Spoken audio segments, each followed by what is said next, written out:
नमस्कार, मैं हूं दिग्विजय चौहान। देश में लोकतंत्र का महापर्व चल रहा है। अंतिम जनादेश से पहले पांचवें चरण का मतदान भी देश में संपन्न हो चुका है। यूं तो पांचवें चरण में देश की कई हाई प्रोफाइल सीटों पर वोटिंग हुई, जिसमें राजनीति के बड़े बड़े दिग्गज चुनावी मैदान में उतरे हुए हैं। लेकिन इस वीडियो में हम बात करेंगे दो ऐसी लोकसभा सीटों की जो कि कांग्रेस के साथ साथ बीजेपी के लिए भी साख का सवाल बनी हुई है। बात करेंगे उत्तर प्रदेश की चर्चित अमेठी लोकसभा सीट और रायबरेली लोकसभा सीट की। क्या स्मृति ईरानी कांग्रेस का गढ़ माने जाने वाली अमेठी लोकसभा सीट में पिछले साल की तरह इस बार भी अपना परचम लहरा पाएंगी, या फिर कहीं किशोरी लाल शर्मा कोई दूसरे नतीजे तो अमेठी में नहीं दिखाने वाले? तो वहीं रायबरेली में क्या राहुल गांधी कांग्रेस की इस परंपरागत सीट को बचा रहे हैं, या फिर कहीं अमेठी जैसे हाल 2019 में हुए थे वैसे रायबरेली के 2024 में न हो जाएं? इस पर आगे बात करेंगे, लेकिन उससे पहले पांचवें चरण की कुछ खास बातें। वोटिंग कहां किस किस तरीके से हुई। देश में पांचवें चरण के तहत महाराष्ट्र की 13 लोकसभा सीटें, उत्तर प्रदेश की 14, पश्चिम बंगाल की 7, बिहार की 5, झारखंड की 3, उड़ीसा की 5 और जम्मू कश्मीर तथा लद्दाख की एक सीट पर मतदान हुआ। यानी कि कुल मिलाकर 6 राज्यों और 2 केंद्र शासित प्रदेशों की 49 लोकसभा सीटों पर पांचवें चरण में वोट डाले गए। पांचवें चरण में इन सभी सीटों पर करीब 57.5% मतदान दर्ज किया गया। ये कल शाम तक का डेटा है, जिसमें सबसे ज्यादा मतदान हुआ है पश्चिम बंगाल में, जहां पर 73% वोटिंग हुई है, और सबसे कम मतदान महाराष्ट्र में दर्ज किया गया, जहां यह आंकड़ा 49% तक ही सीमित रह गया। अमेठी और रायबरेली का हाल जानने से पहले ये जान लीजिए कि जैसे जैसे चुनाव आगे बढ़ रहा है, चरण पर चरण समाप्त हो रहे हैं, वोटिंग परसेंटेज सामने आ रहा है, वैसे वैसे आकलन भी लोगों के जारी हैं। एक्सपर्ट्स अपने ओपिनियन में थोड़े से कंफ्यूज नजर आ रहे हैं। ये कंफ्यूजन दरअसल वोटिंग परसेंटेज को लेकर के है, जो कि इस बार के लोकसभा चुनाव में हमें देखने को मिल रही है। पहले चरण से लेकर और इस चरण तक पिछले लोकसभा चुनाव की तुलना में वोटिंग परसेंटेज गिरा है। अब ये वोटिंग परसेंटेज गिरा तो इसमें असमंजस ये हो गई कि ये किसके पक्ष में गिरा या फिर किसके खिलाफ गिरा। जब भी वोटिंग परसेंटेज ज्यादा होता है या फिर कम होता है तो फिर सवाल पूछे जाते हैं कि इस वोटिंग परसेंटेज से किसका फायदा होने वाला है और किसका घाटा होने वाला है। लेकिन पहले चरण से लेकर अभी तक की हम बात करें तो ये परसेंटेज इतना भी नहीं गिरा जिससे कि कोई बड़ा परिणाम, कोई बड़ा उलटफेर इस चुनाव में देखने को मिले। अब बहरहाल ये कंफ्यूजन तो 4 जून को जब नतीजे आएंगे तब ही दूर होगा, लेकिन ये बात तो तय है कि वोटर अपने घरों से कम ही बाहर निकल रहे हैं। ऐसे में हो सकता है कि वोटरों के अंदर एक मायूसी हो। अब ये मायूसी क्या सरकार को लेकर के है, या फिर इस मायूसी का फायदा विपक्ष नहीं उठा पा रहा है? यह सब बातें भी 4 जून को ही क्लियर होंगी। लेकिन बात करेंगे अमेठी लोकसभा सीट की। अमेठी उत्तर प्रदेश की वो वीआईपी सीट है जिस पर संजय गांधी, राजीव गांधी, सोनिया गांधी से लेकर राहुल गांधी तक चुनाव लड़े और चुनाव जीते। राहुल गांधी अमेठी की लोकसभा सीट पर साल 2004 में चुनाव लड़े, जीते। 2009 में चुनाव लड़े, जीते। 2014 में भी चुनाव लड़े और जीते। लेकिन 2019 में वो लोकसभा का चुनाव बीजेपी की प्रत्याशी स्मृति ईरानी से हार गए। इसके पीछे एक बड़ी वजह यह भी थी कि एक तो मोदी लहर उस वक्त बड़े चरम पर थी। दूसरी बात, 2014 में जब स्मृति ईरानी राहुल गांधी से चुनाव हारी तो यहां से दिल्ली नहीं गई, बल्कि उन्होंने अमेठी में ही 5 साल तक अपना डेरा डाले रखा। यहां पर खूब मेहनत की और इस मेहनत का नतीजा ये रहा कि 2019 में अमेठी की जनता ने राहुल गांधी को नकार कर स्मृति ईरानी को चुनाव जिता दिया था। हालांकि उस वक्त राहुल गांधी केरल की वायनाड सीट से चुनाव जीत गए। अब इस बार 2024 के लोकसभा चुनाव में यह सस्पेंस आखिरी समय तक रहा कि राहुल गांधी क्या फिर से अमेठी में स्मृति ईरानी के सामने चुनाव लड़ रहे हैं या फिर नहीं लड़ रहे हैं। खबरें ये भी आई कि प्रियंका गांधी को कांग्रेस अमेठी से स्मृति ईरानी के खिलाफ चुनाव लड़वाना चाहती, लेकिन प्रियंका गांधी चुनाव नहीं लड़ना चाहती थी। ऐसे में कांग्रेस ने अमेठी में एक बहुत बड़ा दांव किशोरी लाल शर्मा के रूप में खेला। अब किशोरी लाल शर्मा कोई कांग्रेस के हाई प्रोफाइल नेता नहीं है।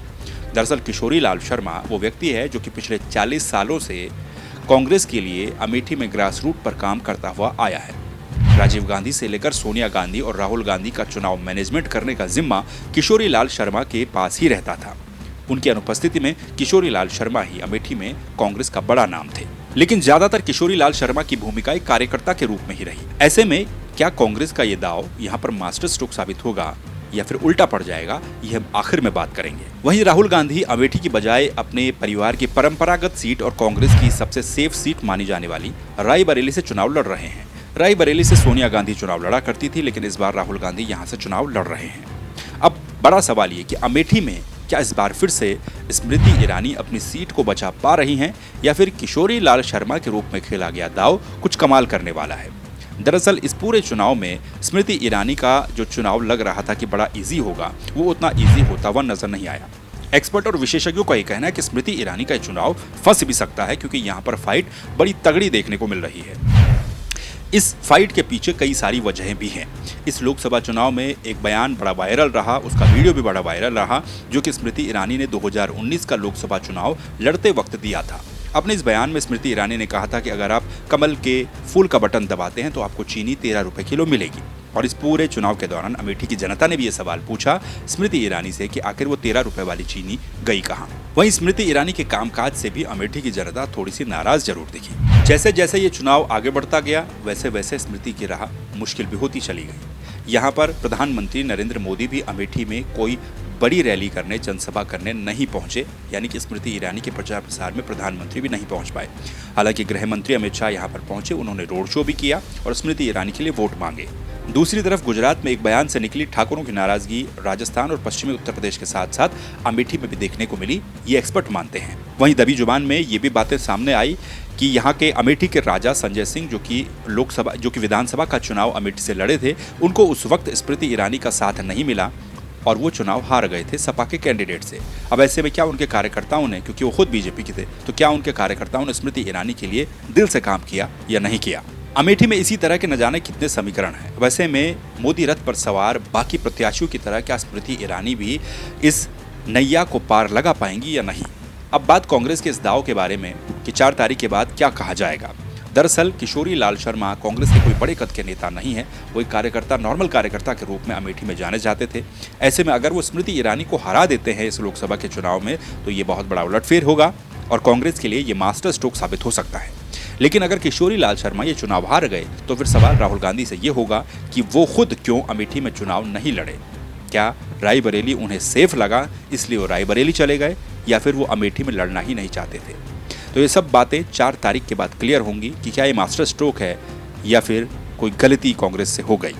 वहीं राहुल गांधी रायबरेली से चुनाव लड़ रहे हैं, जहां से उनकी माता सोनिया गांधी चुनाव लड़ा करती थी। ये माना जा रहा है कि राहुल गांधी और गांधी परिवार रायबरेली की सीट को छोड़ना नहीं चाहता था, क्योंकि सोनिया गांधी चुनाव लड़ी नहीं, इसीलिए किसी न किसी एक परिवार के सदस्य को वहां से चुनाव लड़ना था, तो राहुल गांधी वहां से चुनाव लड़ गए। हालांकि रायबरेली से राहुल गांधी की राह मुश्किल नहीं लगती है, उन्हें यहाँ पर चुनाव लड़ने में कोई मुश्किल नहीं होनी चाहिए। लेकिन 4 तारीख को जो नतीजे आएंगे वो बताएंगे कि राह मुश्किल थी या आसान थी।